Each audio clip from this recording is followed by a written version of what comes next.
बहुत पहले की बात है। एक चंपकपुर नाम का गांव था। वहाँ एक कालिया नाम का भूत रहा करता था। वो बड़ा ही शरारती भूत था और लोगों को आदमियों की तरह ही दिखा करता था। वो अक्सर गांव के लोगों को परेशान किया करता। गांव के लोग उससे बहुत तंग रहा करते थे। अरे ये सेब अचानक से मेरे हाथ में कहां से आ गया?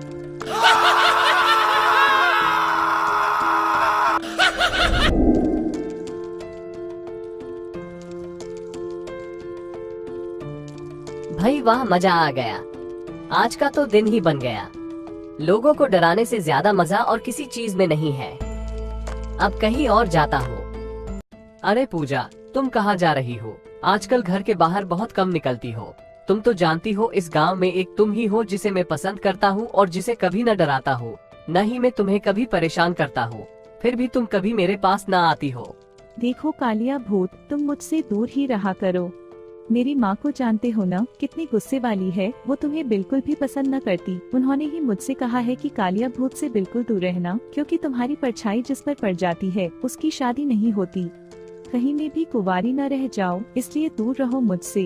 अरे तुम्हारी माँ तो शैतान की भी नानी है, उनकी बात मत सुना करो।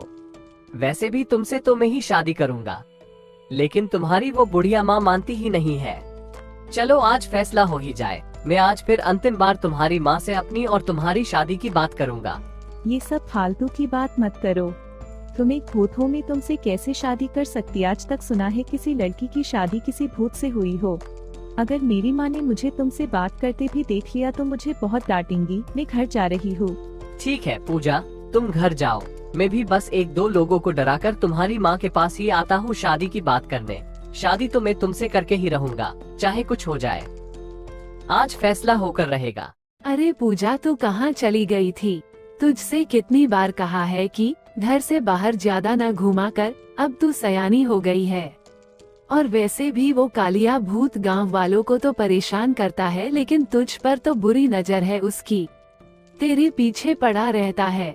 हे भगवान, बस अब जल्दी से तेरी शादी हो जाए तो मेरी चिंता खत्म हो। माँ, तुम भी जब देखो तब मेरी शादी के ही पीछे पड़ी रहती हो। मैं नहीं करूँगी शादी, वादी भी तो मेरे खेलने की ही उम्र है। अरे हट पगली, पूरे 20 बरस की हो जाएगी अगले महीने। बस जल्दी से अब कोई अच्छा लड़का मिल जाए। अरे ओ बुढ़िया, क्यों मेरी पूजा के पीछे पड़ी रहती है? अपनी सुंदर बेटी का ब्याह मुझसे ही करवा देना। देख, इतना झक्कास तो दिखता हूँ मैं, और कोई है इस गांव में मुझसे ज्यादा स्मार्ट। लेकिन तू है कि समझती ही नहीं, मेरा प्यार तुझे दिखाई ही ना देता है। अरे ओ मेरे प्यार की दुश्मन, करवा देना मेरी शादी। ओ नाशपीटे कालिया भूत, जा नाली के पानी से अपना मुंह धो के आ और शीशा देख जरा। तुझसे तो मैं अपनी लाठी का भी ब्याह न करूं। क्यों मेरी बेटी के पीछे पड़ा है? प्यार से मान जा, वरना बहुत पछताएगा।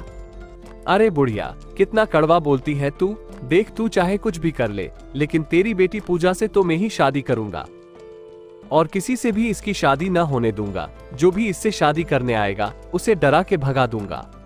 अच्छा, ऐसी बात है कालिया, तो तू ध्यान से सुन। अगर तू मेरी पूजा बेटी से शादी करना चाहता है तो मैं भी तो देखूं तू कितना ताकतवर है। अगर तू इस बोतल में घुसकर और फिर निकलकर दिखा देगा तो पक्का मैं अपनी बेटी की शादी तुझसे ही कर दूंगी। अरे बुढ़िया, इसमें कौन सी बड़ी बात है? ये तो मेरे बाएं हाथ का खेल है। अभी अंदर जाऊंगा और फटाक से बाहर आऊंगा, ध्यान से देखना। तब कालिया भूत अपने जादू से बहुत छोटा बन जाता है और घूमते हुए बोतल के अंदर घुस जाता है। तभी बुढ़िया उस बोतल का ढक्कन बंद कर देती है और कालिया भूत उस बोतल के अंदर ही फंसकर रह जाता है। तब कालिया कहता है, अरे ओ खूंखार बुढ़िया, ये तूने क्या किया? कालिया भूत को ही बेवकूफ बना दिया। ये तूने अच्छा न किया। चल अब जल्दी से ढक्कन खोल और मुझे बाहर निकलने दे। अब आया ना मजा? चला था नाशपीटा मेरी बेटी से ब्याह करने। अब तू इसी बोतल में बंद रहेगा हमेशा हमेशा के लिए, और याद कर करके रोता रहेगा कि किस बुढ़िया से पाला पड़ा था तेरा। अरे बुढ़िया, तू जानती है मुझसे पंगा मत ले। चल जल्दी से ढक्कन खोल और मुझे जाने दे। चल ठीक है, अब मैं तेरा और तेरी बेटी का पीछा छोड़ दूंगा। इस गांव से भी चला जाऊंगा। प्लीज मुझे बाहर जाने दे। ज्यादा बातें न बना, कालिया, तू बड़ा दुष्ट है, मैं अच्छे से जानती हूँ, इसलिए अब बाहर निकलने की बात तो भूल ही जा। मैं तुझे ऐसे जंगल में छोड़ के आऊंगी जहाँ कोई तुझे न निकाल पाएगा और तू बोतल में ही रोता रहेगा।